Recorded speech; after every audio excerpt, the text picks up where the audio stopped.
I knew I was going to forget something. Got to turn it on, too. All right. Is it on? All right. Drop everything. It's a good thing. It's a good word that we're all here today, isn't it? We're going to start from Matthew 17, 1 through 8, the Transfiguration. Somebody told me, why did you pick this? It's so hard. I don't know why either right now. It's a very good passage. And, all right, everybody there? All right. Now after 6 days, Jesus took Peter, James, and John his brother, led them up on a high mountain by themselves. And he was transfigured before them. His face shone like the sun, his clothes became as white as light. And behold, Moses and Elijah appeared to them, talking with them. Then Peter answered and said, Jesus, Lord, it is good for us to be here. If you wish, let us make here 3 tabernacles, one for you, one for Moses, and one for Elijah. While he was still speaking, behold, a bright cloud overshadowed them, and suddenly a voice came out of the cloud saying, This is my beloved Son, in whom I am well pleased. Hear him. And when the disciples heard it, they fell on their faces and were greatly afraid. But Jesus came and touched them and said, Arise, and do not be afraid. Thank you. Before we actually get started, I'd like to thank y'all for being here. I'd like to thank my buddy Simon. Simon's like one of those guys that he's always there when you call him. You know, you could be 100 miles away, and he's right there for you. Same with my other buddy Demetrius. First guy I met when I went in the ARC. Does not look like that. And thank you, Major Aaron and Wendy for showing, and Mike and Jose. And once again, thank all of you. All right. So Jesus and Elijah, Peter's like, Lord, it's really good for us to be here. This is fantastic. What are the chances? It's so good that we're here. And if you like my idea, I'm going to go to build 3 tents for you here. One for you, one for Elijah, and one for Moses. And he's still speaking, and the Bible says, when behold, a bright cloud enveloped or overshadowed them. And a voice from the cloud, God's voice, says, This is my beloved Son, with whom I'm well pleased. Listen to him. I.e., Peter, please be quiet. When the disciples heard this, they fell on their faces and they were terrified. I bet they were. But Jesus came and touched them, saying, Rise and have no fear. When they lifted up their eyes, they saw this is really good. They saw no one but Jesus only. And the best I can tell is the only time God, the most powerful, considerate being in the universe, actually talked over someone. Can you believe it? God actually talks over someone while they're still talking. Who is this person? It's Peter. Of course it is. If you don't know much about the New Testament, Peter does a lot of the talking, even though it's God's story, all right? And true to Peter's fashion, he's in this extraordinary moment. He's on a mountaintop with Jesus, James, and John. And they get on this high mountain, the Bible says, and Jesus' face just starts shining bright like the sun, and his clothing goes white like light. Moses appears, and Elijah appears. And what does Peter do? What does Peter do? Peter does what Peter does. Peter does what we all do. Peter speaks up. Why? Because I'm here to obviously say something and do something. Peter said, Lord, it's so good that I'm here. Is it not? Is it just me or is it me? It's you being glorified completely as the Son of the living God, the fullness of God in bodily form. Then we got Moses, the receiver of the law, and Elijah, the great prophet, and we got me, Peter, the fisherman. Isn't this a great, great mix of people? So anyways, the reason I'm here is I build stuff. I could build huts. I could just see Moses going to Jesus, who is this guy? Jesus like, bro, it's a long story. Just wait a minute. I'll build a hut for you, Jesus, and one for you, Moses. Elijah, you won't be left out. I'll build a hut for you. How do you like that, guys, huh? I love Christians, though. We read scriptures, and they're like, Peter, he's such a train wreck. Can you believe Peter? He's always just talking. Hello, you're Peter, and so am I. That is what we do as human beings. We're on mountaintops with God, and we think we're there. Why? To do something and say something. That's why I'm there. January 1 rolled around, and some of us Christians are like, God, it's a good thing I'm still alive because I'm going to add so much value to your kingdom in 2015. I'm going on a cleanse. I'm going to lose another 20 pounds. I'm going to read the Bible 3 times this calendar year. I'm going to pray every day, average time 30 minutes. How do you like those huts? All right, this is what we do. 2015 is going to be a great year. I'm going to do this, go there, pray this, do that. But God, he talks over Peter. But he doesn't just talk over Peter. I love this.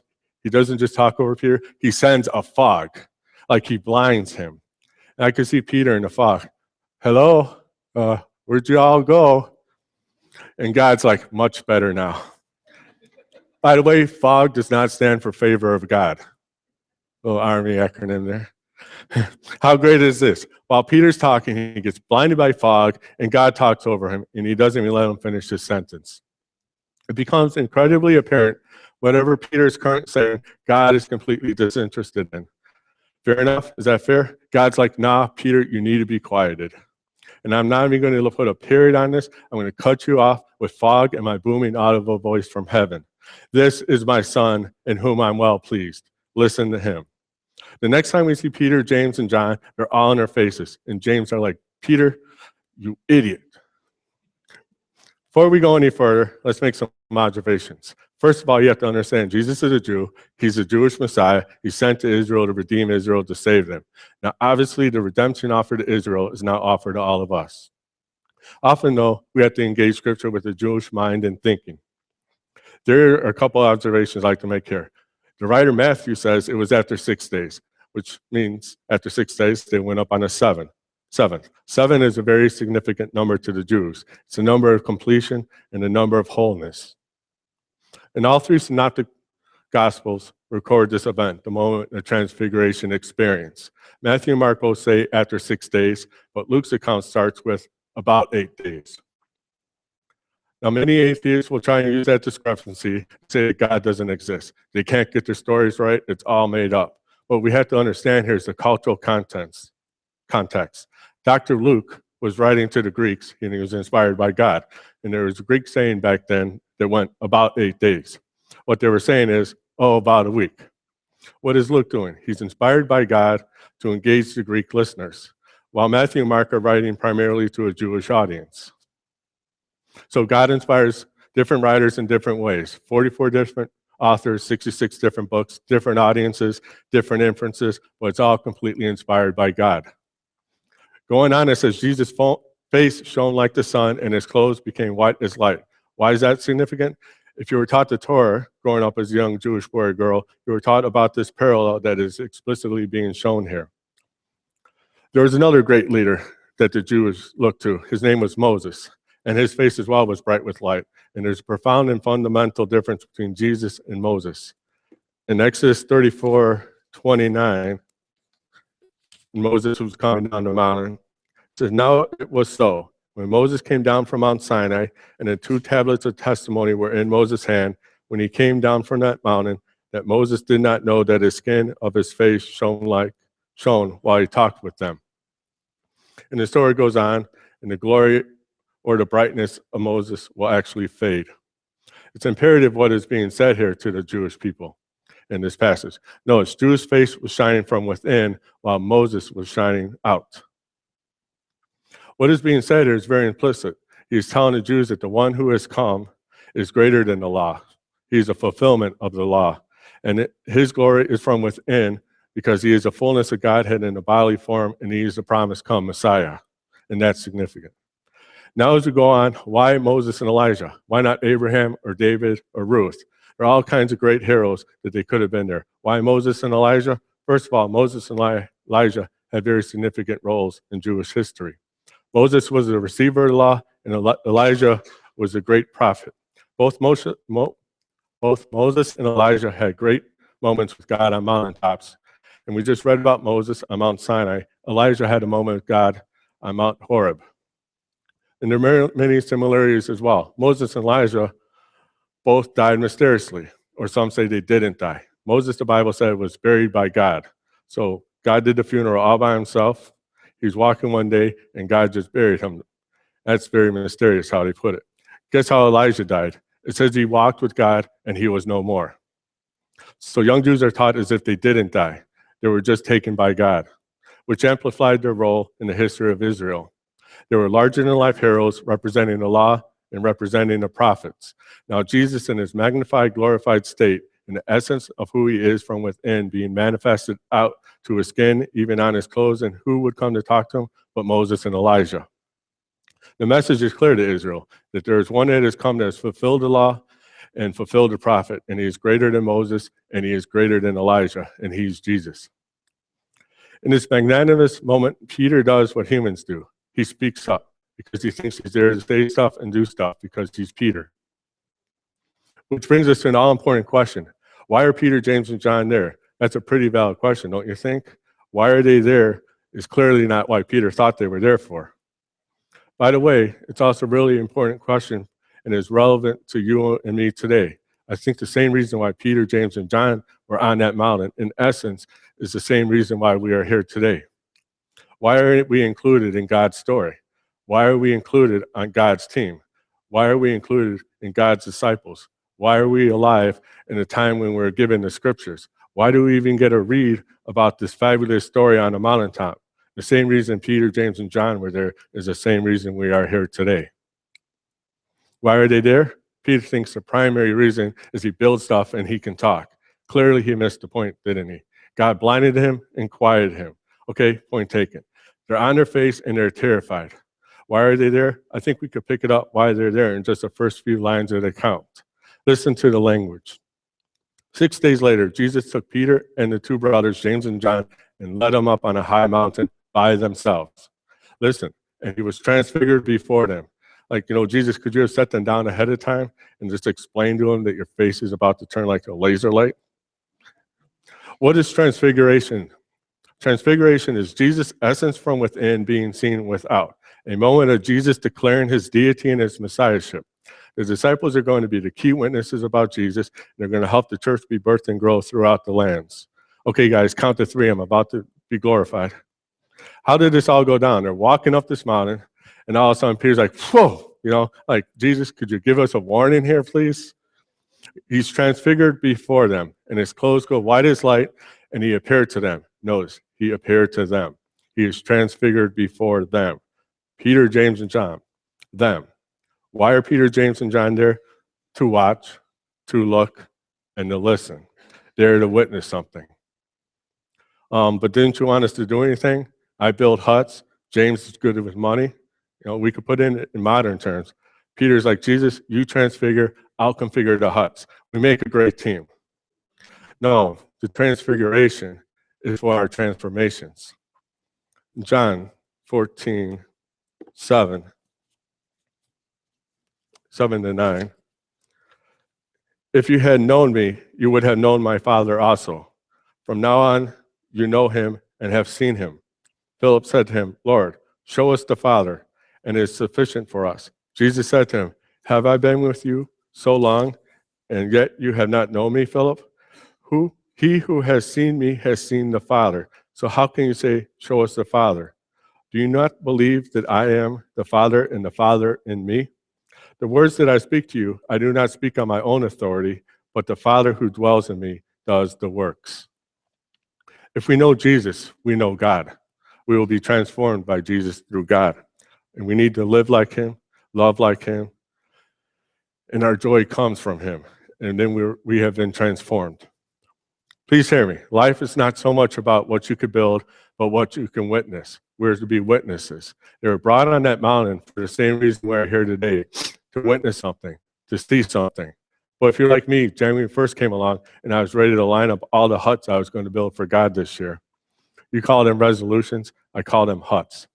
God, I'm going to build a hut of healthy eating, the hut of exercising, the hut of not swearing at cars that cut me off while I'm on my bike. That's a metaphor. I don't swear, really. Some of us already lined up our huts for the new year. And not all resolutions are bad, and not all things. Like, if I made a resolution, I'm going to read this new book. It is finished, 365-day devotional. Is that, is it bad? It's my intention. Am I doing this to please God? Or does God want me to read and learn about him? It all comes down to what are our intentions, because not all good things are good and not all bad things are bad. And I think this passage speaks far more important about what we can build and what we can do, but who can we see? Can we see Jesus? Listen to what God interrupts Peter with. This is what he says. This is my son, whom I love. With him I'm well pleased. Listen to him. Now in the Synoptic Gospels, Matthew, Mark, and Luke, there are only 2 times when God the Father speaks directly to earth. You know, in those 2 times, God says exactly the same thing. Matthew 3:17. Jesus comes out of the water of baptism, and when he comes out of the water of baptism, God says, "This is my Son, whom I love. With him I'm well pleased."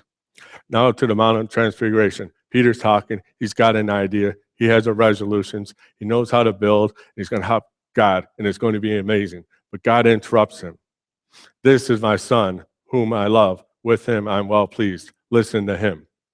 When God audibly repeats himself to earth, it becomes apparent to me, and hopefully to you, that the most important thing on this planet and all its inhabitants can come to realize is what we have in Jesus, God's Son. Jesus is not just special to you and to me. Look how special he is to God. He's saying, I put all of me in him. He's the object of my obsession. He's the culmination of my person. Everything I am is in him. What would God do? When's God going to do it? How? Look to Jesus. It's in him. God the Father is trying to send a message to earth and all the humans that we must witness what God has given to us in Jesus. And before we get busy building and doing and talking, to stop and do the most important thing, which is to witness, to admire, to soak in. The greatest gift that God the Father can give to humanity is God in bodily form. He's my Son. So we need to stop talking and doing, planning and plotting, and do the most important thing, which is to watch him, to listen to him. And if God has to, he'll blind you so you can stop looking at yourself. He'll quiet you so you can stop listening to yourself, so we can hear him, so we can see him. They fell on their faces as God declares one of the most significant sentences in the New Testament. This is the object of my session, the most important person who has ever walked this planet. It's in him. It is in him that you can see God. In Jesus, you can know God. You can have encounter and have relationship with God because of Jesus. Watch him, look at him, admire him, worship him, all eyes on him. Okay, so they're on their faces and they're terrified. And notice what Jesus does. Jesus walks over to Peter, James, and John and touching him. See, he touches them. And he calmly says to them, "Get up and do not be afraid." You know. And we need to look at that passage and understand that we need to listen to God. More than making plans and doing what we want to do and making resolutions and self-disciplines, we need to listen to God. And we're so paranoid sometimes that we won't hear God when we need to hear him. You know how many friends I get called at 1 a.m? How do I hear God? How? What am I supposed to do? I want to hear God, but what if I don't hear him? What if I miss him? And you could say we could read our Bibles to hear God, and we could go to church and have a relationship with other believers. We could memorize scriptures. And I think if you're like me, I could go buy this. I could buy this book, or I could go to that Bible study. If I miss God, I might hurt. I might miss out on a blessing because I missed him. And we get so anxious and paranoid. Why? Because I need to listen to God. So that's God's point. Listen to him. It's a mystery. We'll figure it out. Let's get anxious and be terrified every day we don't hear God. What? Listen to him. How? It's okay. He'll walk across the room and he'll touch you when he wants to talk to you. Jesus walks over and he says, hey, no fear. There's no fear in listening to God. There's no fear in hearing God. No fear necessary. You know, when we get fearful, if we're going to hear God, it gets tough to hear God. Am I going to hear him? Is that a sign? It snowed today. Is that a sign? Is that a pigeon? I got a flat on my bike. Is that a sign? Hey. Perfect love casts out all fear. There is no fear in listening to God. You know that God will talk to you, and when he talks, you're available. He'll touch you. He'll touch you in all kinds of ways. You'll feel a nudge. You'll feel a prompting. You'll know. God will talk to you through other people, relationships, Bible studies, our church leaders, all kinds of ways. He'll touch you. No fear. Rest in peace. He'll touch you, and when he needs you, he'll talk to you. It says, they lifted up their eyes. Listen to this. They saw no one except Jesus alone. Moses was gone, wasn't he? Where'd Elijah go? No longer needed. It is not part of the law's description to make changes happen. The law is good, and it comes from God. The law has a certain job description, and when we confuse what the law is supposed to do with what the grace of Jesus does, we get in trouble. If we live on the law, we will be defeated, not delivered. We will be cured. The law points us to righteousness, but it can't produce it in us. The law points to godliness, but nowhere in the Bible does it say that it has a power or any ability to make us godly. Only Jesus can. The law can inform us of our sin, but it can't transform the sinners. The law can instruct us about what the law can instruct us, but here, this is the only gospel that will inspire us to follow it. To put it another way, love alone inspires us what the law demands. God is saying the law and the prophets now must give way to Jesus, and our eyes must focus on Jesus. Listen, they open up their eyes, and there's no more law to fulfill, and there's no more prophecies to interpret. There's just Jesus to love. Just love Jesus. All of it points to Jesus. All the teachings of Moses, it points to Jesus. All the prophecies of Elijah, Isaiah, Micah, all the other prophets, it points to Jesus. It's all about Jesus. Can you just love Jesus? You're good. Just love Jesus. I don't understand it all. I don't know the whole history of this book. Things are explained to me sometimes I don't understand. It's okay. Just Jesus. Just love Jesus. Watch him and adore him. 2015 will not be another year of self-consciousness and pain consciousness or problem consciousness or inadequacy consciousness. It's going to be a year of the completeness that we have in Jesus. And we're going to live every day now Jesus conscious. This year is not about what we build or don't build or what we say or don't say or where we go, don't go. It's about him, and it's about his beauty, his majesty, and his glory. It's about his love and his forgiveness, about his long sufferings and his mercy for us. It's all about him. Why have we come to this mountain? And why are we on this planet in 2015? It's not about what we could build, but it's about what we can witness. And can we see him? Can we think on him? Can we adore him? Can we relish him? Can we lean into him? Can we rest in him? Then we have fulfilled the very reason we have come to this planet. You don't have to say anything. You don't have to build anything. We just have to stop and witness him.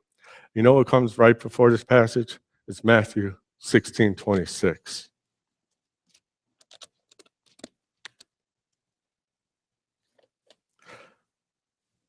For what profit it is to a man if he gains the whole world and loses his own soul?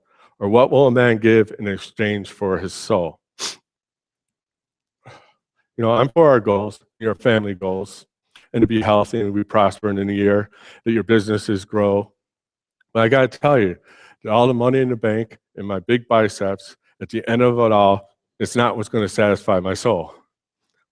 There are people all over the world this week making commitments and resolutions and decisions on their own willpower to improve themselves and better themselves. And at the end of it all, if every single one of us fulfilled our goals, we'll have leanness in our soul if we don't have witness to the existence of why we're here, which is Creator God being seen in his Son, Jesus.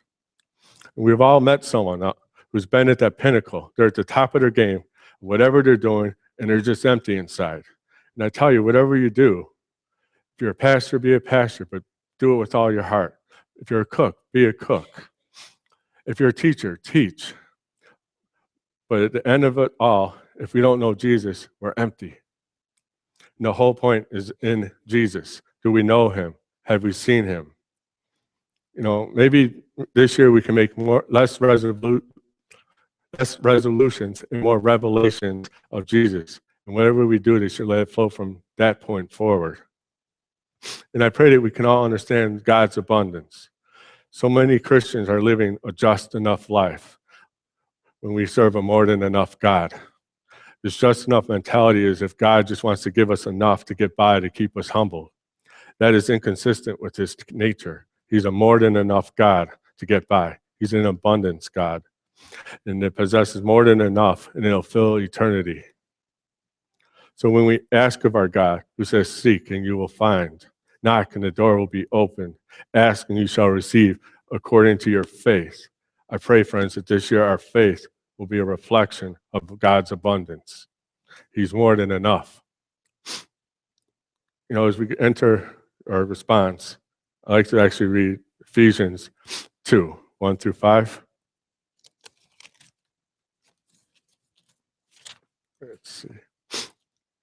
And you he made alive who were dead in trespass and sins, in which you once walked according to the course of this world, according to the prince of the power of the air, the spirit who now works in the son of disobedience, among whom also we have once conducted ourselves in the lust of our flesh, fulfilling the desires of the flesh and of the mind, and were by nature children of wrath, just as others. But God, who is rich in mercy, because of his great love with which he loved us.